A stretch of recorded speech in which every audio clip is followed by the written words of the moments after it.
ये जो मूवी है धुरंधर, दरअसल ये प्रोपेगेंडा का धुरंधर कह लीजिए इसे या धुरंधर का प्रोपेगेंडा कह लीजिए, दोनों चीजें कॉमन हैं। निवेदिता, आप एक चीज देखिए ना कि ये बहुत टिपिकल प्रोपेगेंडा फिल्म नहीं है। तो आदित्य धर का जो मेकिंग है वो एक तो ग्रैंड है और मेकिंग पे वो खर्चा करते हैं, मतलब उनका प्रोडक्शन घटिया नहीं दिखेगा। धुरंधर को देखने के बाद जब आप सिनेमा हॉल से निकलेंगे तो आपके दिमाग में दो चीजें आएंगी। नंबर एक ये कि जो कांग्रेस की सरकार जब रूल कर रही थी, यानी कि यूपीए का जो टाइम था 2004 से 14 का, वो सरकार महाघटिया सरकार थी। जो शब्द मैंने लिखा है वो शब्द मैं यहाँ बोल नहीं सकता हूँ।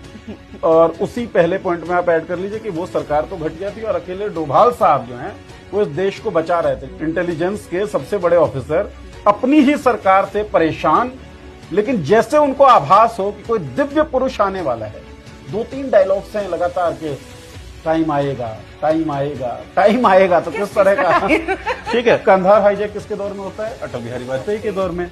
उसका संसद पे हमला किसके दौर में होता है? अटल बिहारी वाजपेयी के। ये दोनों सीन्स दिखाए गए, ठीक है, लेकिन उस पर बस ज्यादा बातचीत नहीं है। उसको बस दिखाया गया एक बिल्डअप के लिए कि भाई सान्याल साहब इन दोनों उससे इतना विचलित हुए कि अब मैं अपना एक बिल्कुल यूनिक प्लान आपके सामने लेकर आता हूं। अभी कुछ नहीं करते।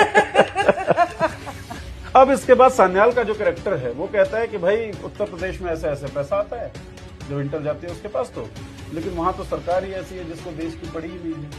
कभी अगर ऐसी सरकार आएगी जिसको देश की पड़ी होगी तब ये रुकेगा।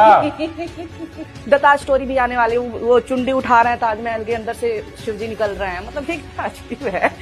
तो वो भी हो रहा है ये आखिर, क्योंकि इतिहास सारी चीजें मेंशन्ड है और अभी कांधार वगैरह वाली चीजें बहुत पुरानी तो है नहीं। इन लोग को क्यों ऐसा लग रहा है कोई इतिहास पढ़ेगा नहीं या फिर पढ़ता नहीं है, हम जो बोलेंगे यकीन कर लेंगे। तो निवेदिता, मूर्ख को सब मूर्ख दिखते हैं, इसलिए इन्हें लगता है कि लोग इतिहास नहीं पढ़ेंगे। इसलिए राजनाथ सिंह की हिम्मत हो जाती है कहने की कि महाराणा प्रताप ने बाबर को हराया। बाबर के मृत्यु, महाराणा प्रताप के जन्म, इनकी तारीखों का मेल अगर कोई कर ले तो राजनाथ सिंह मतलब हंसी के काबिल भी नहीं रहेंगे।